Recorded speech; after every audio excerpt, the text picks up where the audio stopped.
6월의 첫 주 지나간 한 달 동안도 주연회가 함께하기를 축복합니다. 자, 우리가 사랑이 뭘까? 늘 교회 속에서 사랑하는데 사랑이 과연 뭘까?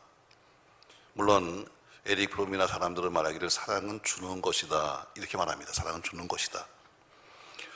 또 성경도 하나님이 세상을 사랑하셔서 독생자를 주셨다 해서 역시 사랑은 주는 거 맞습니다.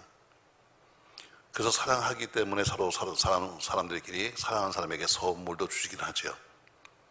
그러나 우리가 사랑을 꼭 주는 것이라고만 정의할 수는 없습니다.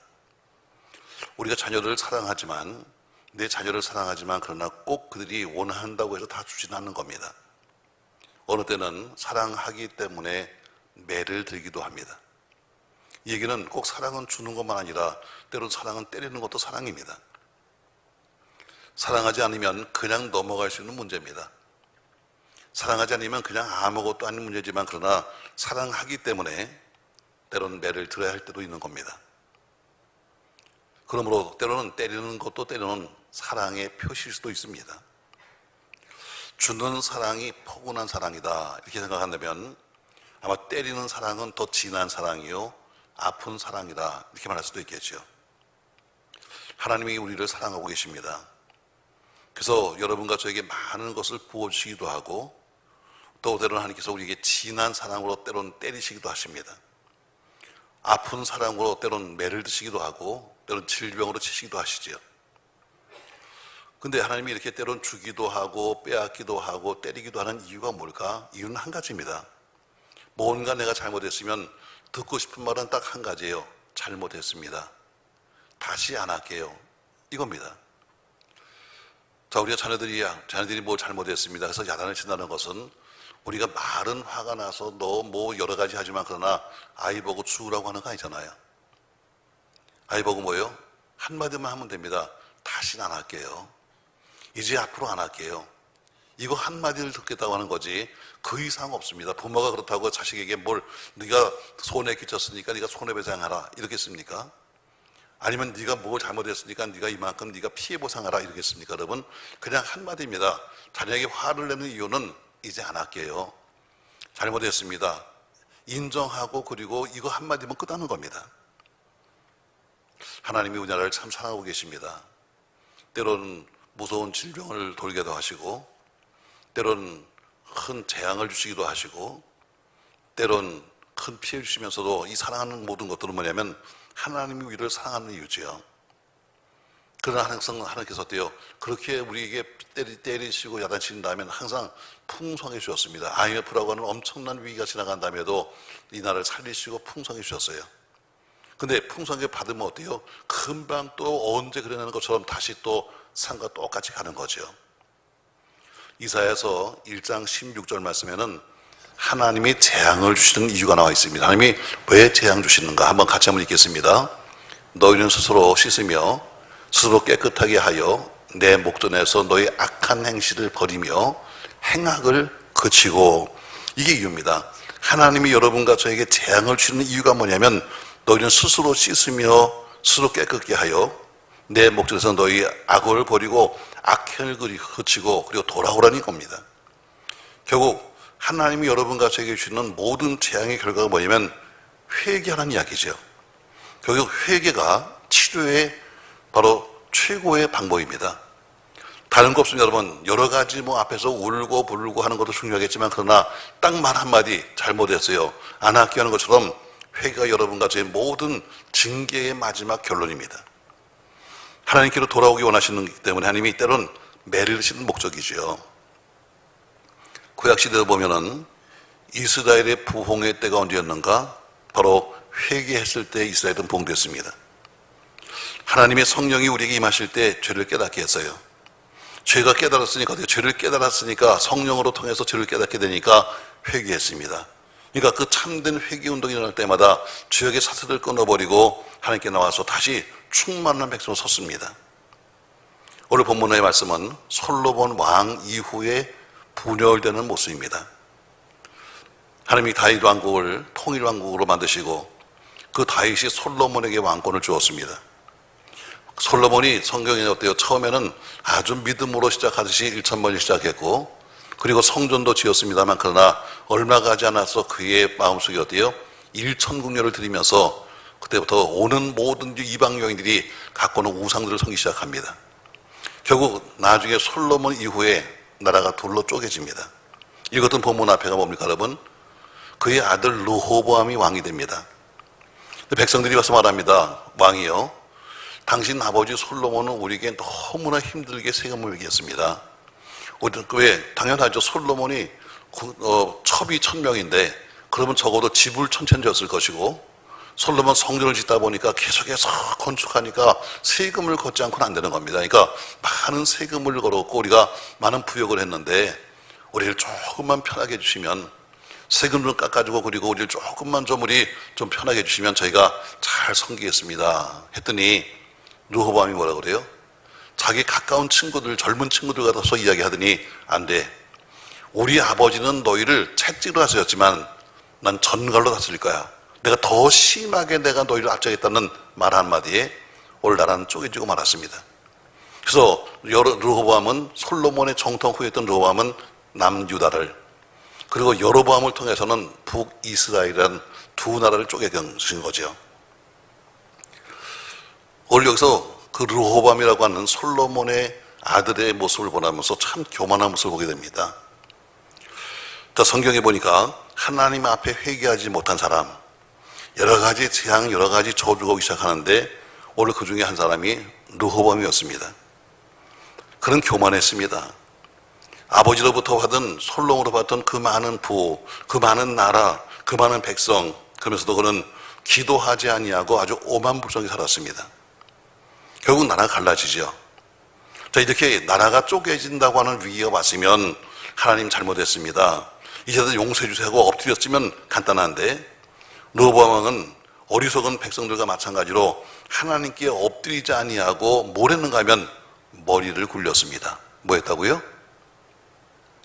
머리를 굴렸다고. 우리처럼 기도하지 아니하고 회개하지 아니하고 인간적인 머리를 돌리는 거예요. 그러면서 어떻게 하면 이 난국을 해결할 것인가, 어떻게 하면 나라가 지금 쪼개져서 지금 저들이 다른 나라를 만든다고 하는데 어떻게 하면 내가 이것을 해결할 것인가, 기도하지 아니하고 한 것이 뭐냐면 바로 머리를 굴린 거예요. 마치 여러분과 제가 나름대로 문제가 생겼습니다. 가정에 문제가 생기고 자식의 문제가 생기고 교회 문제가 생겼을 때 하나님께 할 수 있는 것은 뭐예요? 회개하고 기도되는데 그거 하지 않냐고 어때요? 어떤 인간 방법을 써가지고 내가 이걸 난국을 피할까 하는 우리와 똑같은 거죠. 자, 말씀 다시 보세요. 열왕기상 12장 18절 말씀 보세요. 같이 한번 읽겠습니다. 18절. 르호보암 왕이 역군의 감독 아도람을 보내었더니 온 이스라엘이 그를 돌로 쳐 죽인지라. 르호보암 왕이 급히 수레를 올라 예루살렘으로 도망하였더라. 아멘. 다시 16절에서 어때요? 이제는 남북이 쪼개지면서 당신과는 우리는 아무런 관계없다, 우리는 당신을 섬기지 않을 것이다 하고서 12지파 중에서 유다 지파를 취한 나머지가 북이스라엘을 만듭니다. 자, 그래서 이렇게 나라가 쪼개졌으면 오늘 왕이 할 수 있는 것은 뭐냐면 하나님께 엎드려 회개하며 기도하며 해야 될 텐데 그가 한 것은 그게 아니었습니다. 뭐 했는가? 18절. 왕이 역군의 감독 아도람을 보내었더니 온 이스라엘이 그를 돌로 쳐 죽였다. 아도람이 누구냐? 바로 북쪽에 있는 저 이스라엘과 아주 가까운 사람이었습니다. 평상시에 서로 교통하고 평상시에 친구였고 평상시에 가까웠던 사람을 보내서 오늘 그 회유책을 쓰는 거죠. 자, 그동안 나라는 쪼개졌는데 지금 이스라엘 백성들과 아주 가깝게 지냈던 아도람인 사람을 보내가지고 가서 야, 이러면 되겠니? 이러면 안 되잖아 하면서 회유책을 썼습니다. 결국 회개하는 것이 아니라 인간적인 방법을 쓰기 시작하는 것이죠. 여러분 혹시 어려움 당하시는 분 계십니까? 가정의 어려움, 직장의 어려움, 삶의 어려움, 인생의 어려움 속에서 지금도 하나님께 나왔지만 그러나 몸뚱아리 여기 있어도 머릿속에는 어때요? 어떻게 하면 하면서 지금 인간적인 생각을 하고 계십니까? 경제적인 어려움이 있다든가 질병의 어려움이 있다든가 고난을 피하게 해달라고 기도하기 전에 먼저 고난을 감내하며 할 수 있는 회개가 필요한 것입니다. 오늘 르호보암은 머리 썼습니다. 가서 어떻게 하면 저를 설득해볼까? 나라를 쪼갠다고 하는데 어떻게 하면 가서 저들을 좀 설득해볼까 하고서 아도나를 보냈지만 그가 돌로 맞아 죽는 것을 보면서 결국 그는 목숨을 구하기 위해서 예루살렘으로 도망갔다고 되어 있습니다. 자, 그러면 지금이라도 그래도 자기가 거스렸던 사람 중에서 이스라엘과 가까운 사람을 보냈는데 돌에 맞아 죽었으면 지금이라도 회개됐는데 21절 보면 이렇게 나와요. 21절 말씀 보세요. 같이 한번 읽습니다. 21절. 르호보암이 예루살렘에 이르러 유다 온 족속과 베냐민 지파를 모으니 택한 용사가 18만 명이라. 이스라엘 족속과 싸워 나라를 회복하여 솔로몬의 아들 르호보암에게 돌리려 하더니. 자, 오늘 뭐라고 말씀합니까? 이제는 회유책을 써서 안 되니까 이제는 나라에 돌아가서 이제는 군사를 모아가지고 전쟁으로 내가 다시 나를 찾아야겠다 하면서 군사를 모았다는 것입니다. 자, 하나님께 징계를 받았기 때문에 나라가 쪼개진 겁니다. 하나님께 징계를 받았기 때문에 어려움이 온 겁니다. 근데 아직까지 정신을 못 차리고 가서 자기의 신복을 보냈지만 가서 맞아 죽고 왔는데도 불구하고 그래도 정신을 못 차리고 한 것이 뭐냐면 이제는 가서 내가 군사를 모아가지고 군사의 힘으로서 내가 가서 싸워서 이기게 되겠다. 바로 이렇게 생각했다는 것이죠. 우리가 이런 얘기합니다. 물에 빠진 사람은 지푸라기로 잡고 싶다 이런 얘기 하잖아요. 여러분, 이거는 예수 안 믿는 사람의 이야기예요. 예수 안 믿는 사람은 어려움을 당하면 뭔가 가서 붙잡고 싶은 거, 이건 예수 안 믿는 사람 이야기입니다. 믿는 사람이 하는 얘기가 아니에요. 믿는 사람은 어려움 당하면 예수를 붙잡아야지. 예수 믿는 사람이 뭐예요? 지푸라기 잡았다. 이 얘기는 잘못된 신앙입니다. 오늘 지금 더 우리가 오늘 르호보암처럼 자꾸 머리를 쓰면 쓸수록 더 어려움이 오기 시작합니다.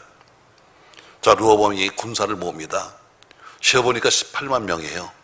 자, 이제는 이만큼 대군을 모았으니 한번 싸워봐야지 하는데 하나님께서 사람을 보내십니다. 자, 22절 말씀. 하나님 말씀이 하나님의 사람 스마에게 임하 이르시되 해서 스마라는 사람을 하나님이 보내십니다. 그리고 24절 말씀 보니까 이렇게 말씀하죠. 같이 읽습니다. 24절. 여호와의 말씀이 너희는 올라가지 말라. 너희 형제 이스라엘 자손과 싸우지 말고 각기 집으로 돌아가라. 이 일이 나로 말미암아 난 것이라 하셨다 하라 하신지라. 그들이 여호와의 말씀을 듣고 그 말씀을 따라 돌아갔더라. 아멘. 자, 오늘 지금 스마야가 나타나서 하는 얘기가 뭡니까, 여러분? 그때 이 스마야는 별로 이름도 없는 사람입니다. 별로 그렇게 나타난 사람도 아니고 이름도 없는 목사입니다. 그런데 하나님이 그 사람을 통해서 하신 말씀이 뭐예요? 가서 이 나라 쪼갠 거 내가 한 거야. 너희는 군사를 가서 싸우려고 하지 말고 가서 돌아가라. 가서 이 말을 외쳤습니다. 근데 놀랍게도 그렇게 교만을 떨면서 사람을 보내서 회유책을 썼고 다음에는 가서 군사를 모아서 싸우겠다고 했던 르호보암이 그 말을 듣고 그는 하나님 말씀에 순종하여 전쟁하지 않고 돌아갔습니다. 다시 말해 문제가 중단된 겁니다. 여기서 화해가 되는 거죠.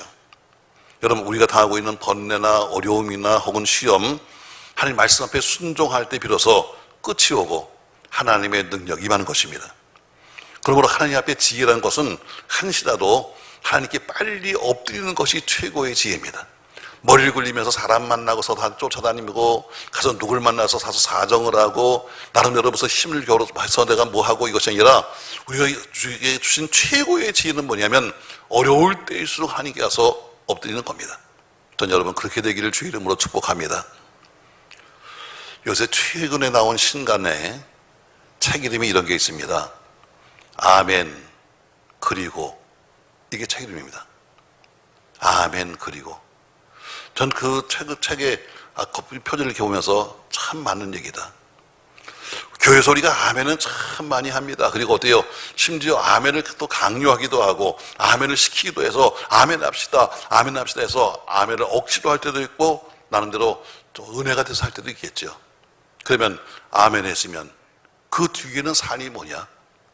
아멘 그리고 아멘 했는데 그 뒤에는 그래 네가 말씀이 아멘 했으면 살고 있느냐 아니면 똑같으냐, 그건 묻는 책이 아멘 그리고예요. 전 책의 내용을 안 읽어봤어요.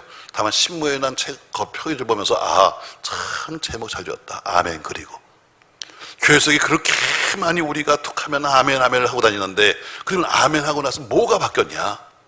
오늘 본문처럼 지금 문제가 생겼는데 문제 해결의 방법을 하나님께 찾지 아니하고 머리를 굴리고 사람 만나고 쫓아다니고 있는 그 모습을 보면서 우리는 뭘 배워야 될 것이냐?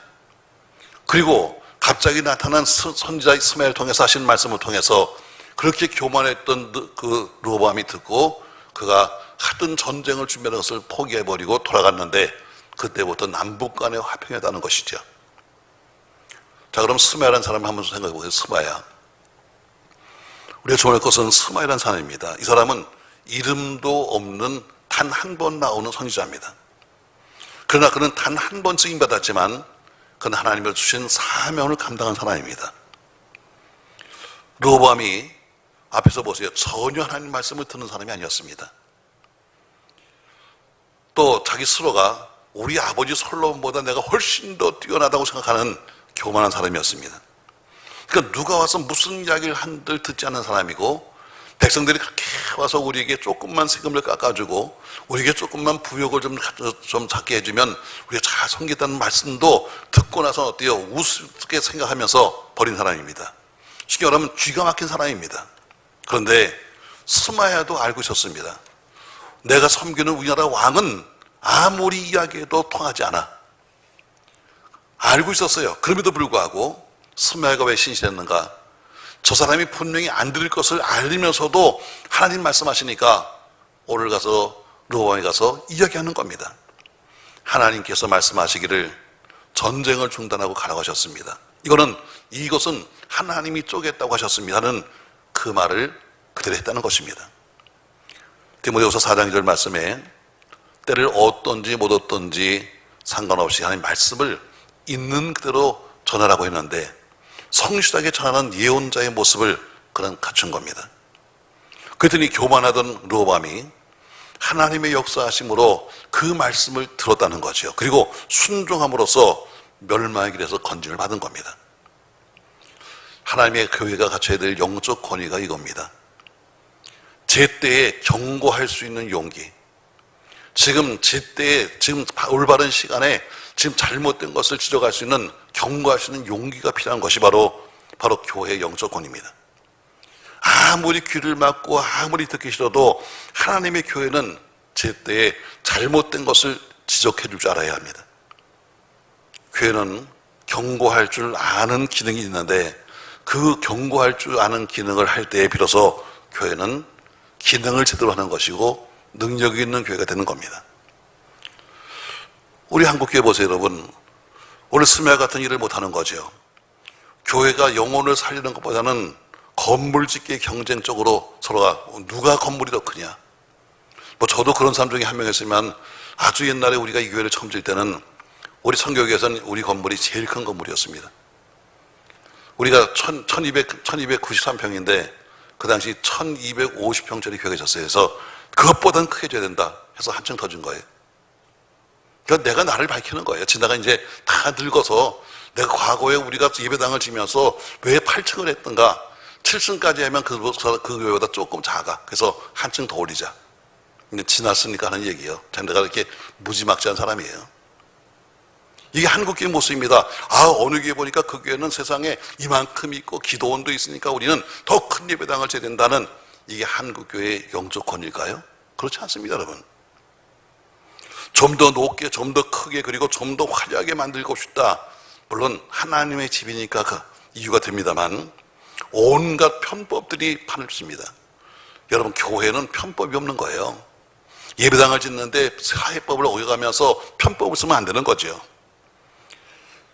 오로지 형통, 오로지 복, 이런 이야기로 해서 완전히 성공주의 신앙을 만든 것이 우리 한국교회 아닙니까, 여러분? 자, 여러분, 밖에 나가보세요. 참 보지 못할 것도 많고 봐서 안 될 것도 많습니다. 그럼에도 불구하고 교회들은 정신을 못 차린 채 어떤 것이 위기인지 모르고 그냥 살고 있는 겁니다. 점점 세월이 가면 갈수록 주일 예배 숫자는 줄어들고 있고, 저녁 예배, 새벽 예배 숫자는 줄어들고 있고, 이제는 그러면서 항상 말하기를 경제가 어렵고 나라가 어렵고 먹고 살기 힘들고 이렇게 외칩니다. 여러분, 이런 상황이 올 줄을 왜 몰랐습니까? 이미 성경은 말씀하고 있는데, 이미 예언되는 말씀인데 우리는 설마 우리나라가 그렇게 되겠느냐 생각해서 어때요? 교회는 손 놓고 있었습니다. 하나님의 교회는 아름다운 건물로 상징되지 않습니다. 하나님의 교회는 멋있는 시스템으로 돌아가지 않습니다. 하나님의 교회는 컴퓨터 잘하는 컴퓨터로 돌아가지 않습니다. 하나님의 교회는 디모데전서 3장 15절 말씀에 이렇게 말씀하고 있어요. 이 집은 살아계신 하나님의 교회요 진리의 기둥과 터라고 말씀하고 있습니다. 결국 교회는 진리의 기둥이요 진리의 터입니다. 세상에 아무리 헛된 소리가 들린다 할지라도 교회에 오면 교회만큼은 진리 소리를 해야 합니다. 세상에서는 별 소리를 다 들어도 교회 속에 들어오면 교회는 진리의 소리가 있어야 합니다. 다시 말해 하나님 말씀이 선포되지 않으면 엉터리한 이야기죠. 그러나 하나님의 진리가 선포되면 아무리 우리 앞에 고난이 온다 할지라도 우리 고난을 이길 수 있는 겁니다. 오늘 참여하는 성령이 충만했습니다. 그러니까 그 당시 르호보암 왕은 엉터리 같은 왕이었고 전혀 하나님을 믿지도 않는 왕이었음에도 불구하고 어쩌면 가서 잘못 말하면 죽을 수도 있음에도 불구하고 그런 담대하게 말씀을 증거했습니다. 하나님의 교회는 상황 따라 변하는 것이 아니라 하나님이 주시는 확실한 말씀과 확고한 믿음으로 사는 겁니다. 상황이 이러니까 뭐가 이러니까 하는 건 이건 다 핑계입니다. 여러분, 하나님의 교회는 그것과 상황과 상관없는 겁니다. 하나님의 교회는 하나님 말씀만 있는 곳이니까. 아멘. 자, 세 번째 보니까 여로보암이 나옵니다. 자, 그나마도 르호보암은 솔로몬의 정통 후예인데 여로보암은 솔로몬의 악정에 의해서 르호보암이 또 더 학대를 받지 않기 위해서 남은 열 지파가 만들어서 한 나라를 만듭니다. 그리고 거기서 추대해가지고 여로보암이라는 사람을 왕으로 세웠습니다. 여로보암은 이미 솔로몬의 실패를 보았습니다. 아, 그 솔로몬의 그 영광, 다윗의 그 영광을 누렸던 그 솔로몬이 그대로 세습을 다했음에도 불구하고 아버지가 다 갖다 아버지 다윗이 갖다가 성전에 모든 그 재료를 다 만들어 놓고 그리고 다 준비해 놓은 것을 가지고 성전 짓고 나서는 타락하고 망해가는 꼴을 그가 봤습니다. 그것만 본 것이 아니라 그 뒤에 르호보암 왕이 솔로몬의 아들이 왕이 된 다음에 하고 있는 학정 속에서 그 나라가 지금 쪼개지는 것도 보았습니다. 그러니까 여로보암은 실패하는 과정을 그대로 본 사람입니다. 여러분, 실패하는 과정, 남이 실패하는 과정을 보면 여러분 지나간 거로 보지 마십시오. 남이 안 되는 것을 보면 지나가는 것을 보지 마십시오. 내게 주는 하나의 거울이 될 수도 있습니다. 그래서 고린도서 10장 11절 말씀에는 이렇게 말씀하고 있어요. 저에게 당한 이런 일이 거울이 되고 또한 말세를 만난 우리의 경계로 기록하였느라. 그래서 저들이 당했던 과거에 당했던 그 모든 일이 우리에겐 거울이라고 말씀하고 있는 것처럼 남이 안 되고 남이 못 살고 남이 안 되는 그 모든 일들이 우연의 일치가 아니라 우리에게 주는 거울입니다. 거울은 뭐예요? 내가 보는 거예요. 너도 자 솔로몬의 나라가 쪼개지는 거 봐라. 여로보암 너도 잘못하면 이렇게 되는 거야. 르호보암 그가 망하는 꼴을 봐라.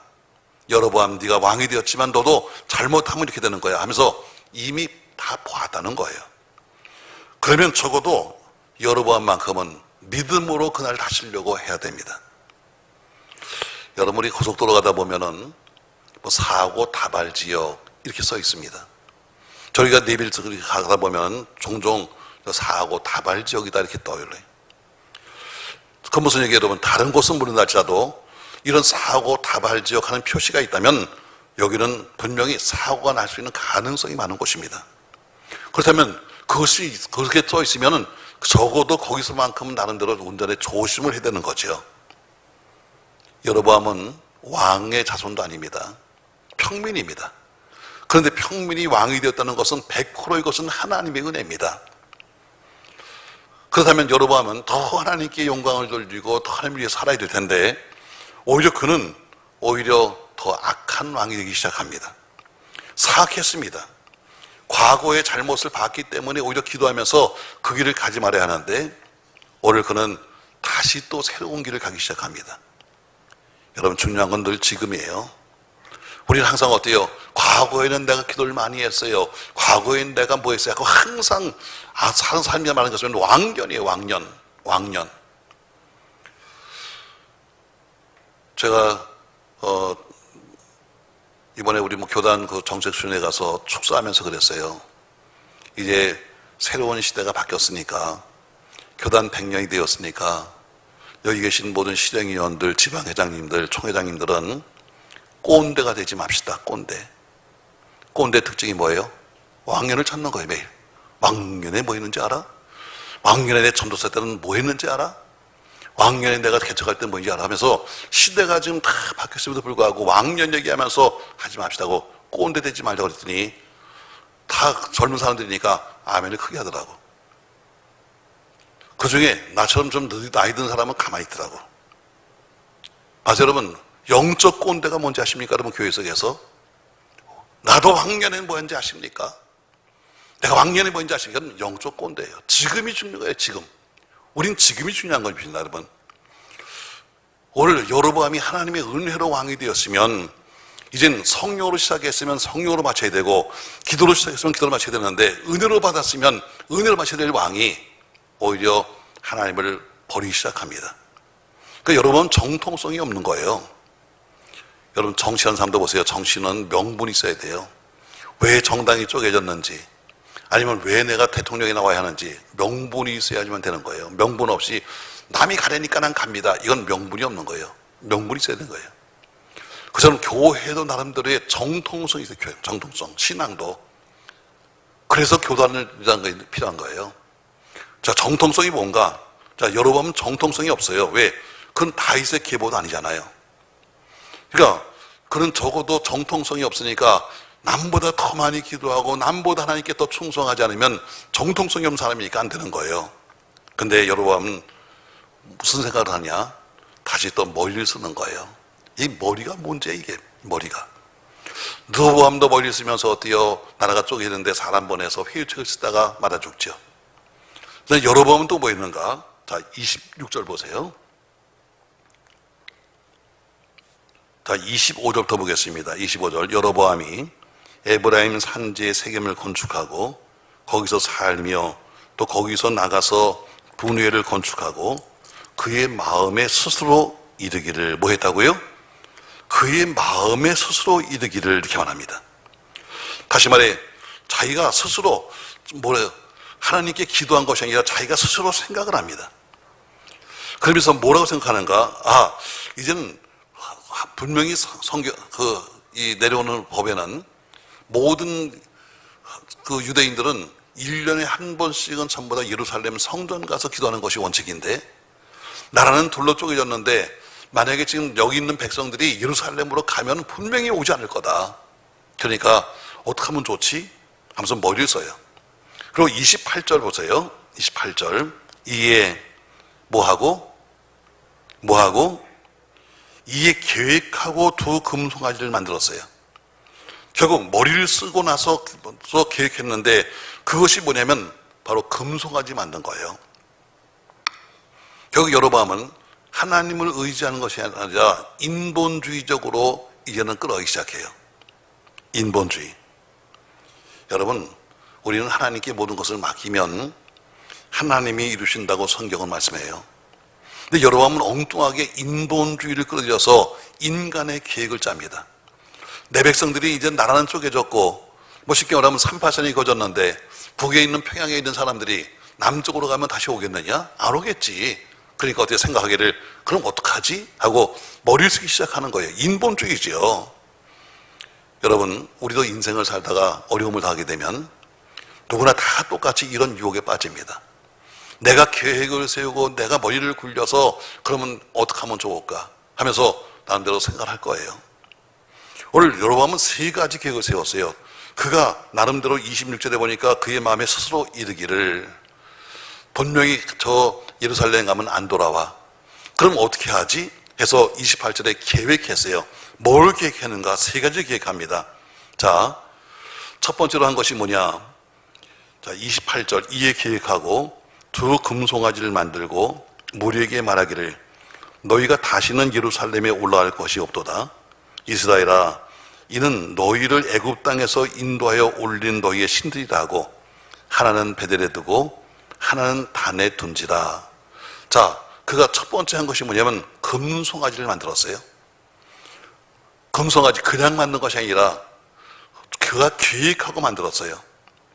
그러면서 예루살렘에 가서 예배를 드리게 하지 않기 위해서 예루살렘 가면 마음을 뺏길까 봐 베델과 단이라는 곳에 엉뚱한 송아지 만들어 놓고 바로 이 엉뚱한 송아지가 하나님이다 이렇게 말하기 시작했어요. 여러분, 아론이 금송아지 만들었다가 자그마치 3,000명이 죽었습니다. 지나간 과거 속에 이 사건을 알면서도 어때요? 당장 자기의 정권을 유지하기 위해서 금송아지를 만듭니다. 금송아지. 이게 첫 번째 그의 큰 잘못이에요. 자, 두 번째 그가 한 것이 뭔가? 다시 말씀 31절 말씀 보시죠. 그가 또 산당들을 짓고 레위 자손 아닌 보통 백성으로 제사장을 삼았다. 두 번째, 반드시 제사장은 레위인이 하는 겁니다. 그런데 30절에 보니까 산당도 지었는데 레위 자손이 아닌 보통 백성들 중에서 자원하는 사람, 왕이 보기에 야, 너 괜찮겠다, 너 제사장 해라 해서 제사장을 임명하기 시작했다는 것입니다. 그 당시 이미 남북이 갈라졌어요. 그러니까 성전이 예루살렘에 있다 보니까 모든 정통성 있는 유다의 레위인들은 다 예루살렘 성으로 가버린 거예요. 그러니까 지금 이 북이스라엘은 정통성을 가진 제사장이 없는 겁니다. 그러니까 아무나 세워서 네가 해 하면서 자기 사람들을 갖다가 제사장으로 세웠다는 것입니다. 여러분, 오늘 현재 여로보암이 하고 있는 것 중에서 정통 레위인들은 쫓아버리고 자기 멋대로 제사장을 세웠다는 것, 바로요, 이것이 그의 큰 잘못이었습니다. 쉽게 말하면 매관매직이죠. 너 제사장해, 너 하면서 과거에 마치 중세기 때 전부 다 그 성직을 매매했던 것처럼 그런 매매를 하겠다는 거죠. 세 번째 정책이 뭡니까, 여러분? 자, 32절. 여덟째 달, 곧 그 달 15째 날로 절기를 정하여 유다의 절기와 무하게 하고 비슷하게 하고 제단에 올라가되 베델에서 그와 같이 행하여 그가 만든 송아지에게 제사를 드렸으며 그가 만든 산당의 제사장을 베델에 세웠더라. 세 번째, 절기를 옮긴 겁니다. 원래 주어진 절기가 있었는데 그 절기보다 한 달을 늦췄습니다.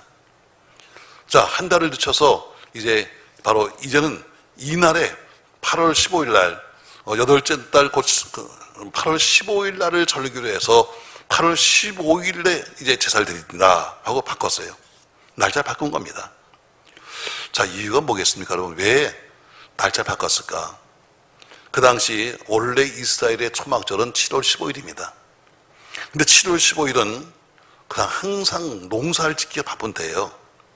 농사 짓기 아주 바쁜 때이기 때문에 그래서 모두가 다 힘들어하면서 절기는 지키는 절기가 바로 초막절입니다. 근데 잘못하다 보면 추수도 다 하지 못한 채 그 예배를 맞이하게 되면 상당히 손해를 많이 봤어요. 그러니까 여로보암이 이스라엘에게 인기를 얻는 거예요. 자, 절기를 한 달 늦추자. 그러면서 어떻게 사람들이 잘 됐다, 이제는 마음껏 농사할 수 있고 마음껏 출사할 수 있고 하면서 우리 왕은 참 최고야. 지난날은 7월 15일 날 하므로 우리가 손해도 많이 봤는데 이제는 8월 15일로 바뀌었으니까 이제 마음 녹할 수 있겠네 하면서 결국 백성들의 마음을 사기 위해서 신앙의 절기까지 바꾼 거예요. 아마 이 말을 들은 백성들은 열광했을 겁니다. 그러나 백성들은 열망했지만 하나님께는 큰 죄를 지은 거예요. 자, 항상 우리 한때, 지금도 앞으로 계속 나올 겁니다. 주일 예배를 토요일 날 드리면 안 되겠느냐? 과거에도 한참 시끄럽던 신학적인 논리가 그 논쟁이었지만 곧 또 나올 겁니다. 아니, 꼭 주일 날 예배 드려야 되는 거야? 주일 날 그럼 일하는 사람은 어떡하게? 그러면 토요일 날 대신 드리면 안 되는 거야? 해서 신학적으로 굉장히 시끄러웠었는데 지금은 코로나 때문에 잠잠해졌습니다. 왜? 코로나 때문에 주일날도 못 나오니까. 많은 사람들이 많은 교회에서 어때요? 그거를 찬성했습니다. 우리 교인들도 보니까 많은 사람들이 주일날 일 나가는데 그럼 일 나간 사람들을 위해서 토요일날 그런 주일 예배를 한번 더 합시다. 한국의 대교회들마다 그렇게 이야기했습니다. 여러분, 절기를 바꾸는 건 죄입니다. 오늘 어때요? 더 교인들을 끌어모으고 더 교인들을 더 편하게 해주고 더 교인들로 하여금 더 나오게 하기 위해서 토요일날 대신하자는 것은 오늘 여로보암이 하는 정책과 똑같은 겁니다. 7월 15일 날이 절기인데 농사를 져야 되니까 다 힘들고 행여나 잘못하다 보면 추수도 못하고 나서 며칠 하다 보면 결국 손해를 보니까 8월 15일 날 백성들은 박수를 치고 좋아했습니다. 아이고, 우리 왕이 정말 진짜 왕이네. 우리 이렇게 생각하네. 그러나 하나님께는 악한 짓입니다. 사랑하는 성도 여러분, 결국 편리주의, 신앙 편리주의가 결국 여로보암을 망하게 만드는 겁니다. 하나님 말씀을 들었으면 말씀대로 살려고 해야지 그걸 내가 나한테 맞게끔 변형시켜서 믿으려는 것은 잘못되는 겁니다. 이스라엘 백성들이 모압 여인과 간음하다가 자그마치 24,000명이 죽었습니다. 그때 하나님이 누굴 세웠습니까? 비느하스라는 사람을 세웠습니다. 그래서 비느하스를 통해서 그렇게 이 간음한 사람을 죽이게 하는데 그가 그 일을 함으로써 결국엔 모든 재앙이 끝나고 말았습니다. 여러분, 하나님이 질투하실 때는 질투하고 하나님이 기뻐하실 때는 함께 기뻐하고 아니 분노하실 때는 같이 분노해야지 나는 편하게 따르고 나는 별도의 난 편하고 싶다라고 생각하는 것은 신앙생활을 제대로 하는 것이 아닙니다. 사회는 어렵습니다. 예수 잘 믿기 어려운 시대입니다. 그러나 어려우면 신앙생활이 힘들다고 해서 제대로 편법은 안 됩니다. 하나님 말씀대로 우리는 가야지 말씀이 따로 있는데 말씀 밖에 편법을 쓰면서 그러면서도 하나님을 불러가면서 이게 신앙이라고 말하는 사람이 있는 한 하나님의 교회는 계속해서 재앙이 올 겁니다. 마태복음 4장에서 예수님께서 사단의 시험을 말씀으로 이겼던 것처럼 마지막 시대 여러분 말씀을 붙잡고 승리하는 여러분과 제가 되기를 예수님의 이름으로 부탁합니다. 오늘 지금 나라가 쪼개지는 과정을 이야기했습니다.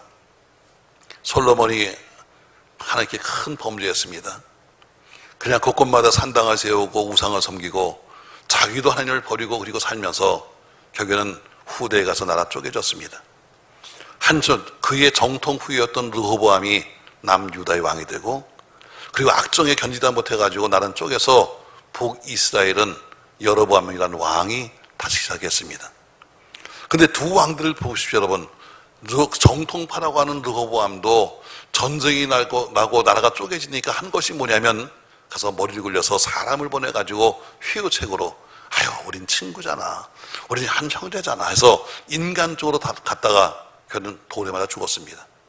화가 나서 또 한 것이 뭐니까 군대를 갖다가 18만 명 모아가지고 전쟁에서 찾아야 했지만 스마야가 나타나서 말렸습니다. 스마야는 참으로 하나님의 진실한 종이었습니다. 말씀을 아무리 전해도 듣지 않는 것을 알면서 가서 잘못하면 내가 죽을지도 알면서도 그로 가서 할 말씀을 전하기 위해서 전했고 하나님은 오늘 그 르호보암의 왕의 마음을 바꾸셨습니다. 그래서 군대를 해산하고 돌아갔습니다. 여로보암은 100% 하나님의 은혜로 왕이 되었습니다. 그런 정통파가 아니었습니다.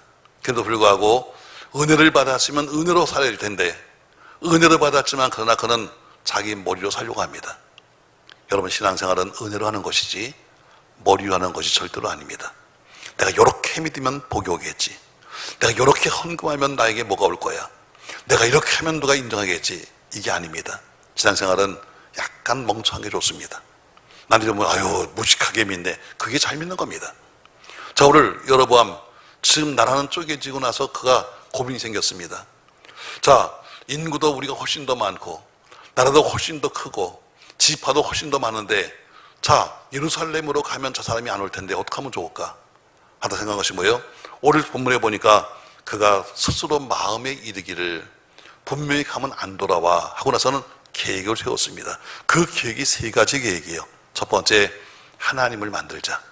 그래서 금송아지 만들어 놓고 금송아지가 하나님이다 이렇게 말합니다.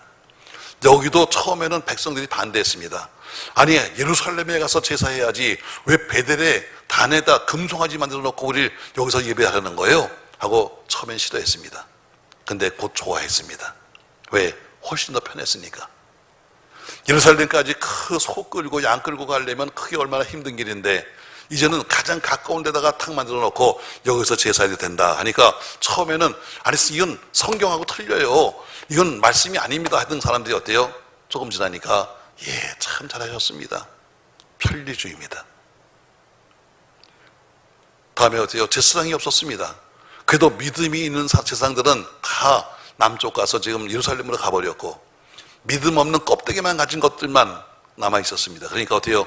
제사장이 없으니까 보통 사람들을 세워서 제사를 드리게 합니다. 여러분 이것도 왕이 할 수 있는 문제가 아니었습니다. 세 번째가 어떻습니까 여러분? 절기를 비슷하게 만들었습니다. 누구 편하게? 백성들이 편하게 비슷하게 만들었습니다. 여러분 신앙생활은 비슷하게 하는 거 아닙니다. 새벽 예배는 새벽에 하는 거고 밤 예배는 밤에 하는 겁니다. 그러니까 어때요? 비슷하게 하는 척만 하는 신앙생활이라면 여러분 아예 손 놓는 게 편합니다. 괜히 하는 것 폼만 비슷하게 잡아서 결국에는 아무런 열매가 없는 거니까. 그래서 오늘 결국엔 자기가 정한 날 8월 15일 날로 한 달을 미루어서 백성들 편하게 누수수 다 하고 그리고 편한 때 우리 합시다 해서 처음에 백성들은 좋아했습니다. 참 우리 왕이 진짜 왕이야. 절기를 바꿔서 우리로 하여금 이렇게 농사짓게 만들었으니까. 그러나 하나님께는 큰 죄였습니다. 사랑하는 성도 여러분, 신앙의 정토성, 그 정토성은 뭐냐? 바로 우리는 오직 하나님만 섬깁니다. 이게 정통입니다. 오직 하나님, 금송아지가 아닙니다. 우리는 오직 하나님만 섬긴다. 우상 숭배를 우리가 철저하게 배역한다는 것이 바로 올바른 정통성 있는 신앙입니다. 두 번째, 하나님의 법대로 사는 겁니다. 내가 좀 불편하고 내가 좀 힘들어도 그분의 법대로 사는 것이 정통성입니다. 세 번째, 하나님만을 기쁘시게 하는 것이 정통성입니다. 사람을 기쁘게 하기 위해서 한 달 동안 추수할 수 있도록 시간을 뒤로 미루고 그리고 그들에게 할 수 있는 시간을 주면서 그들로 하여금 그 살게 한 것이 아니라 어렵고 힘들어도 하나님을 기쁘시게 하는 일이 바로 신앙의 정통성인 것입니다.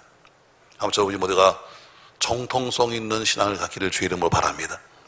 오직 하나님께 영광을 하나님의 법대로 또 하나님만 기쁘시게 할 수 있는 여러분과 제가 되기를 예수님의 이름으로 축원합니다. 여러분이 알다시피 다윗이 왕이 되자마자 제일 먼저 한 것이 법궤를 옮긴 겁니다. 잃어버렸던 법궤 얼마나 감사합니까? 법궤를 옮기는데 모여서 회의했습니다. 모든 백성이 다 모여서 여러분 법궤를 찾아오겠습니다. 했더니 만장일치로 모두가 박수를 치면서 만장일치로 결정했습니다. 예, 법궤를 찾아오십시오. 그래서 법궤를 찾으러 갑니다. 어떻게 갔는가? 좋은 수레, 새 수레를 만들어 가지고 한 번도 멍에를 메어보지 않은 그런 송아지에다가 딱 멍에를 해서 가서 법궤를 싣고 옵니다. 잘 오던 법궤가 오베데돔의 집에서 갑자기 소가 뛰면서 쓰러집니다. 옆에 있던 사람이 잡았는데 우사가 죽고 말았습니다. 여러분, 아니 왜? 하나님 법궤가 오는 것은 만장일치로 결정한 겁니다. 그리고 하나님도 기뻐하시는 겁니다. 근데 왜 소가 뛰어서 사람이 죽었을까? 이유는 한 가지입니다. 법궤는 소가 끌고 가는 수레에 싣지 않습니다. 성경은 뭐라고 말씀하고 있는가? 제사장들이 어깨에 메라고 되어 있습니다. 제사장들이 어깨에 메고 가는 것이 법궤지 인간적으로 볼 때는 사람이 메는 어깨보다는 소가 훨씬 더 안전하고 빠릅니다. 그리고 편히 갈 수 있습니다. 솔로몬은 다윗은 나름대로 생각을 했습니다. 어떻게 하면 안전하게, 어떻게 하면 편하게 하다 보니까 그는 서로 수레를 만든 겁니다. 그런데 그 수레가 뭐예요? 결국에는 우사라는 사람을 죽이는 결과를 만들었습니다. 저는 아주 오래전에 이 설교를 하면서 이렇게 말했습니다. 신앙생활은 힘들어도 하나님의 법대로. 얼마나 힘듭니까 여러분? 어깨에 매는 게 여러분 그게 얼마나 힘든 거예요. 그러나 힘들어도 법대로 가야 한다. 얼마나 느립니까 여러분? 수가 끊으면 어때요? 천천히 가더라도 항상 꾸준히 가다 보니까 훨씬 빨리 갈 수 있습니다. 그러나 신앙생활은 늦어도 하나님의 법대로, 힘들어도 늦어도 하나님의 법대로 가는 겁니다. 때로는 어때요? 사람들이 어때요? 혼자 매는 게 아닙니다. 여러 명이 매야 돼, 무거워서. 그러면 다 발을 맞춰야 됩니다. 오른발, 왼발, 오른발, 왼발. 발 맞추지 않으면 못 가는 거예요. 그처럼 어려워도 법대로 가는 겁니다. 저 여러분, 하나님이 원하시는 법대로 가는 정통성 있는 교회가 되기를 예수님의 이름으로 부탁합니다.